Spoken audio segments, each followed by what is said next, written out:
Parang kapag sa taas, mas mabilis akong napapagod. Mas maliligayahan ako kung focus and uunahin ko yung baba. Anong mas gusto mong unahin? Taas o baba? Baba ako. Ikaw ba? Ako din. Diba? Oo. Hindi ko alam eh. Kasi parang feeling ko kapag inuna ko yung taas, pagdating sa baba, pagod na ako. Eh, mas priority ko yung mas priority ko yung sa baba. Mas gusto ko rin yung inuuna ko yung sa baba. Parang may inilulook forward pa ako pag papunta na ako sa taas. Ay, pwede. Oo, part din yun. Parang kapag sa taas, mas mabilis akong napapagod. Mas maliligayahan ako kung focus and uunahin ko yung baba. Minsan dinidiktahan din ako. Gusto ko sa baba ka lang. Minsan Baba. ganun pa nga eh. Taray naman sa baba lang. Yung asawa ko, sasabihin din yan. Pwede bang dyan ka na lang sa baba? Ako nang bahala sa taas. Ay, pwede. Diba? Hindi ko pa naririnig sa asawa ko yan.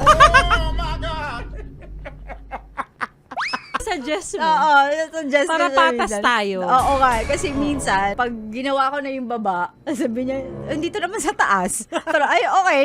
Pagod na ako. Ano Oo. na? Ikaw naman kaya yung mag-effort. Kaya nga. Sa mga nag-iisip, ano ba yung taas at baba na yan? Yung pinag-uusapan namin ni Sexy Megan dito. Ano ba kasing gusto mong unahin? Yung sa taas o sa baba kapag ikaw ay naglilinis ng hagdan?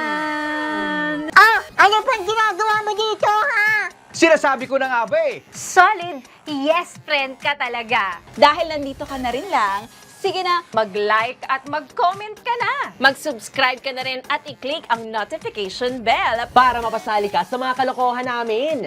Bawal na bawal mag-no dito, ha? Kasi yes to! Yes!